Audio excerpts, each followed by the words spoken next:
जोहार साथियों, नमस्कार।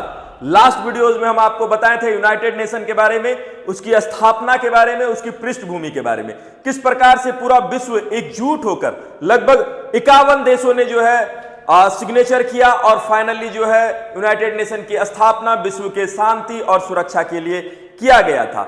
आज आपको बताएंगे ये यूनाइटेड नेशन वर्क कैसे करता है, यूनाइटेड नेशन के प्रमुख अंग कौन कौन से हैं, यूनाइटेड नेशन में जो काम होते हैं किस भाषा में होते हैं, यानी यूनाइटेड नेशन का वर्किंग लैंग्वेज कौन सा है, यूनाइटेड नेशन का ऑफिशियल लैंग्वेज कौन सा है, यूनाइटेड नेशन में किस किस कंट्री को परमानेंट मेंबरशिप सिक्योरिटी काउंसिल में प्राप्त है, वह कौन कौन सा कंट्री है जिनके पास वीटो पावर है, ये सारी चर्चाएं आज के सेशन में करेंगे। तो शुरुआत करते हैं ऑर्गन ऑफ यूनाइटेड नेशन से। Organ of United nation total 6 bodies जो है वो यूनाइटेड नेशन के हैं, जिसमें से the general assembly, the security council, economic and social council, international Court of justice, the secretariat and the trusteeship council, जिसको abolish कर दिया गया 1994 में।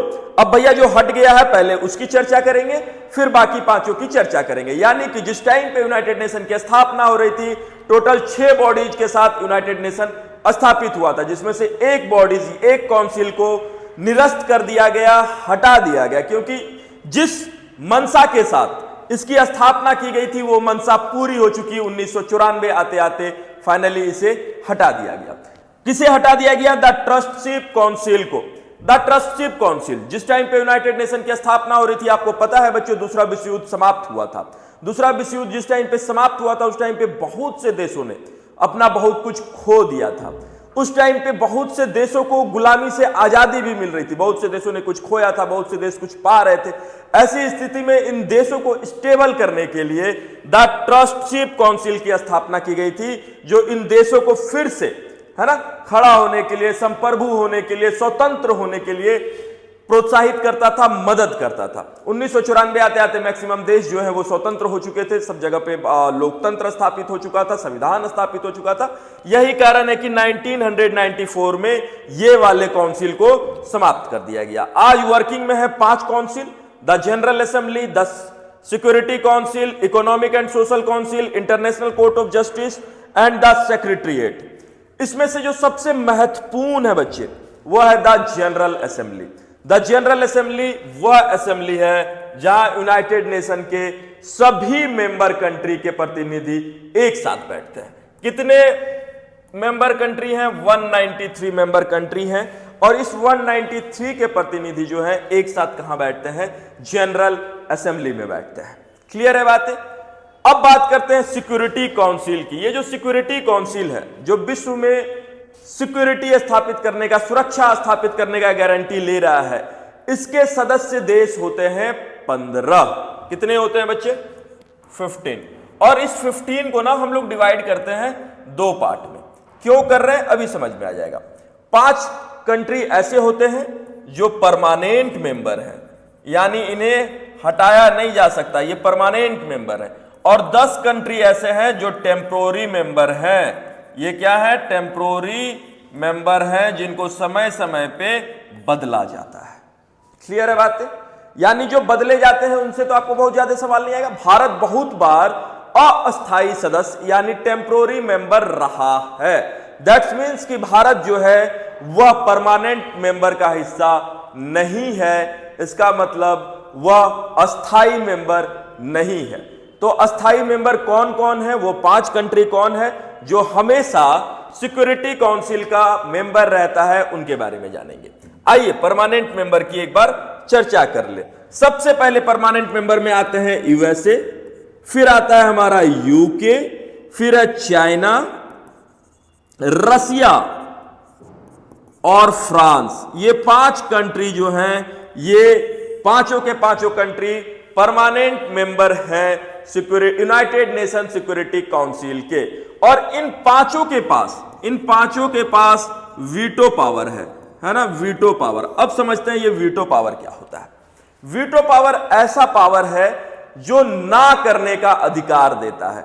इसका मतलब मान लीजिए किसी प्रकार का कोई बिल लाया गया है ना, किसी मुद्दे पे कोई बदलाव यूनाइटेड नेशन करना चाह रहा है, जिसके लिए एक साझा बिल आया है जिसमें मैक्सिमम लोगों ने सपोर्ट कर दिया है, लेकिन इन 5 में से कोई एक व्यक्ति भी, कोई एक कंट्री भी ये खड़ा होकर कहता है कि ये बिल नहीं पास होगा तो नहीं पास होगा। यही है वीटो पावर, है ना। और ये वीटो पावर सिर्फ इन 5 कंट्रीज के पास उपलब्ध है। आगे बात करें इकोनॉमिक एंड सोशल काउंसिल की। इकोनॉमिक एंड सोशल काउंसिल एक ऐसा काउंसिल है जो पूरे विश्व में, है ना, जो आर्थिक स्थिरता है उसको बहाल करने का काम करता है। साथ ही साथ काउंसिल, आपका जो सोशल काउंसिल देख रहे हैं, यानी सामाजिक स्थिरता, है ना, सामाजिक स्थिरता को भी बहाल करने का काम करता है। इसी के तहत, है ना, यानी इकोनॉमिकल एंड सोशल काउंसिल के तहत आपका ह्यूमन राइट कमीशन, है ना, की स्थापना की गई थी। United nation human right commission की स्थापना किसके सलाह पे किया गया था या किसके कहने पे किया गया था, सवाल आता है। तो ये इकोनॉमिक एंड सोशल काउंसिल के सलाह पे यूएनएचआरसी यानी United nation human right commission की स्थापना हुई थी। ठीक है, आइए बात करें इंटरनेशनल कोर्ट ऑफ जस्टिस की। इंटरनेशनल कोर्ट ऑफ जस्टिस ये भी आपके यूनाइटेड नेशन का एक बॉडीज है ना। यहां पे अगर किसी दो देश के बीच में किसी प्रकार का डिस्प्यूट है, किसी प्रकार का लड़ाई है, किसी प्रकार का झगड़ा है, तो वो कहां पे सॉल्व होता है? इंटरनेशनल कोर्ट ऑफ जस्टिस में सॉल्व होता है ना। इंटरनेशनल कोर्ट ऑफ जस्टिस कहां पे है? हेग, नीदरलैंड में है। कहां पे है ये? Hague, Netherlands. आपके मन में एक सवाल आएगा कि सर आपने अभी द जनरल असेंबली के बारे में बताया, सर ये आपने नहीं बताया कहां पे है। द सिक्योरिटी काउंसिल के बारे में बताया, ये भी आपने नहीं बताया कहां पे है। इकोनॉमिक एंड सोशल काउंसिल के बारे में बताया, इसके बारे में भी आपने चर्चा नहीं की कहां पे। जब इंटरनेशनल कोर्ट ऑफ जस्टिस की बात आई तो आप तुरंत बताने लगे कि हेग नीदरलैंड में है। ऐसा क्यों? क्योंकि ये चारों, है ना, और इसके बाद जो द सेक्रेटरीट आएगा, पांचों का हेडक्वार्टर या पांचों का आप कह लीजिए कि जो ऑफिस है वह यूएसए में है। तो हम एक बार में आपको बता देंगे कि ये पांचों यूएसए में है, यानी सिर्फ एक है जो यूएसए से बाहर है, अमेरिका से बाहर है, और वो है International Court of Justice Hague, Netherlands में। क्लियर है इतनी बातें? आइए द सेक्रेटरीट की बात करते हैं। सेक्रेटरीट जो एडमिनिस्ट्रेटिव व्यवस्था, एडमिनिस्ट्रेशन व्यवस्था देता है, प्रशासनिक व्यवस्था स्थापित करने में मदद करता है, यानी पूरे यूनाइटेड नेशन में प्रशासनिक व्यवस्था स्थापित करने का काम किसका है? द सेक्रेटरीट का है। और जो इसके महासचिव होते हैं यूनाइटेड नेशन के, वह कहां बैठते हैं? तो द सेक्रेटरीट में ही बैठते हैं, क्योंकि एडमिनिस्ट्रेशन ही उनको संभालना है। उनको एडमिनिस्ट्रेशन संभालने के लिए ही महासचिव बनाया गया। अभी तत्कालीन यूनाइटेड नेशन के अध्यक्ष कौन है? तो एंटोनियो गुटेरस हैं, जो इसी सेक्रेटरीट में बैठा करते हैं। इतनी बातें क्लियर है तो आपको सारे ऑर्गन समझ में आ गए होंगे। टोटल कितने ऑर्गन है यूनाइटेड नेशन के? 6 ऑर्गन है। इस 6 ऑर्गन में से कौन सा ऑर्गन जो है उसको निरस्त किया जा चुका है? द ट्रस्टशिप काउंसिल को निरस्त किया जा चुका है। 5 काउंसिल ऐसे हैं जो अभी भी वर्किंग है, पांचों काम कर रहे हैं, जिसमें से सबसे महत्वपूर्ण और सबसे बड़ा द जनरल असेंबली है। द सिक्योरिटी काउंसिल जो सुरक्षा की जिम्मेदारी लेती है, जिसमें 15 सदस्य होते हैं, 10 temporary, 5 permanent. Economic and social council के बारे में आप लोग बेहतर तरीके से जान चुके हैं। International Court of Justice Hague, Netherlands में इसका मुख्यालय है। ये स्थापित है कहां पे? हेग, नीदरलैंड में। द सेक्रेटरीट की बात करें, महासचिव इसी में बैठते हैं, जिनका कार्यकाल, यानी जो महासचिव पद के लिए चुने गए हैं, अध्यक्ष पद के लिए चुने गए हैं, उनका कार्यकाल कितने सालों का होता है? 5 सालों का होता है। बच्चे ये बात याद रखिएगा कि यूनाइटेड नेशन का चुना गया महासचिव कितने सालों तक महासचिव के पद पे बना रहता है? 5 वर्षों तक के लिए महासचिव के पद पे बना रहता है। आइए आगे चर्चा करते हैं, किस लैंग्वेज में काम होता है यूनाइटेड नेशन में।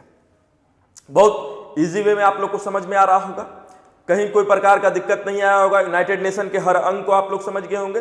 तो ये सारे जो अंग आपने समझे, है ना, जैसे द जनरल असेंबली के बारे में आपने जाना, सिक्योरिटी काउंसिल के बारे में जाना, इकोनॉमिकल एंड सोशल कॉर्पोरेशन के बारे में जाना, काउंसिल के बारे में जाना, साथ ही साथ आपने इंटरनेशनल कोर्ट ऑफ जस्टिस के बारे में जाना, द सेक्रेटरीट के बारे में जाना। तो ये सारे जो वर्क करते हैं किसी ना किसी भाषा में करते होंगे।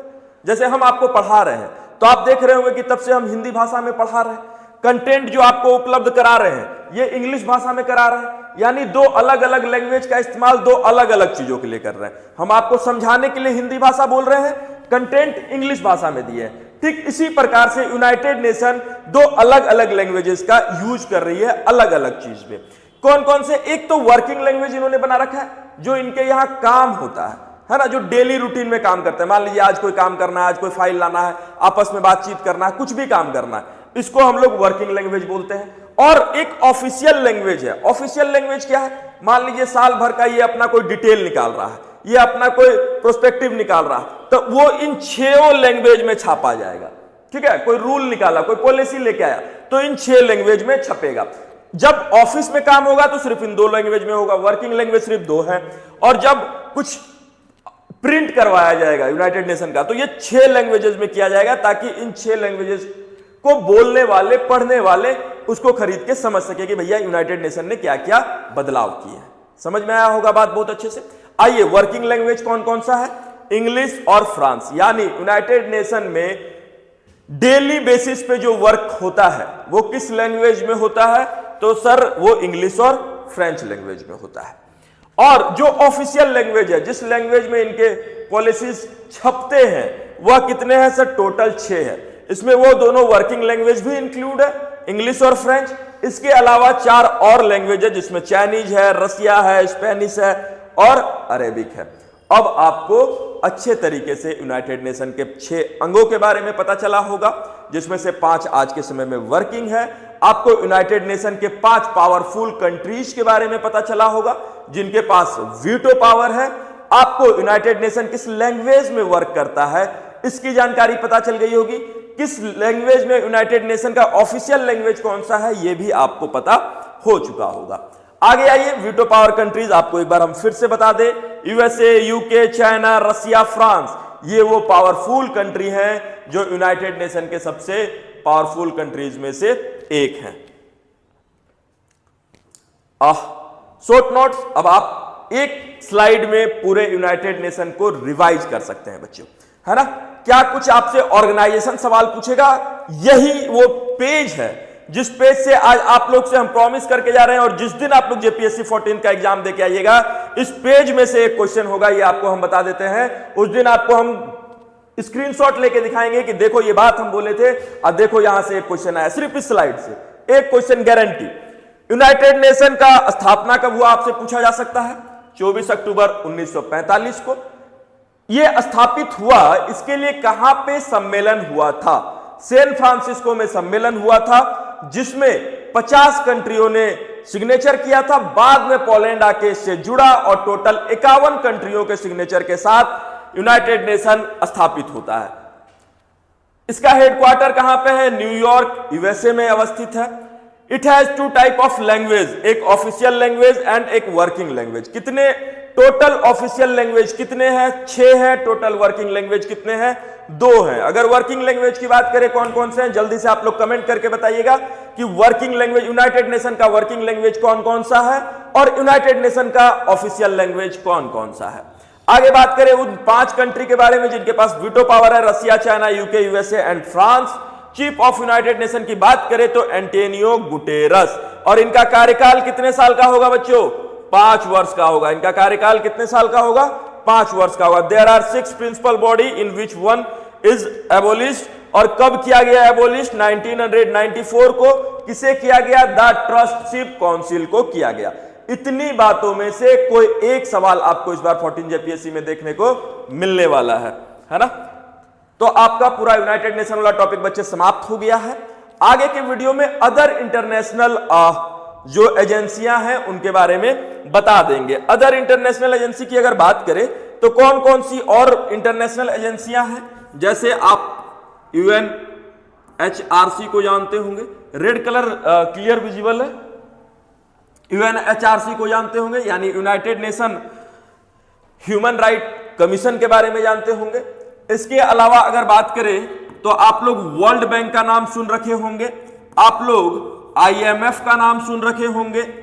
यहां से भी आगे बढ़े तो आप लोग सार्क के बारे में जानते होंगे, और आगे आए तो ब्रिक्स के बारे में जानते होंगे, और आगे आए तो बिम्स्टेक के बारे में जानते होंगे। अगर नहीं जानते हैं तो चिंता करने की आवश्यकता नहीं है। इन सारे टॉपिक्स पे वीडियो आपको दृष्टि एकेडमी के प्लेटफॉर्म पे उपलब्ध करा दिया जाएगा जल्द ही, ताकि आप 14 जेपीएससी में और बेहतर स्कोर कर पाए। इन सारे इंटरनेशनल ऑर्गेनाइजेशन के वीडियोस आपको समय समय पे दृष्टि एकेडमी प्लेटफॉर्म में प्राप्त होते रहेंगे। तो मिलेंगे अगले वीडियो में, अगले सेशन में, तब तक के लिए धन्यवाद।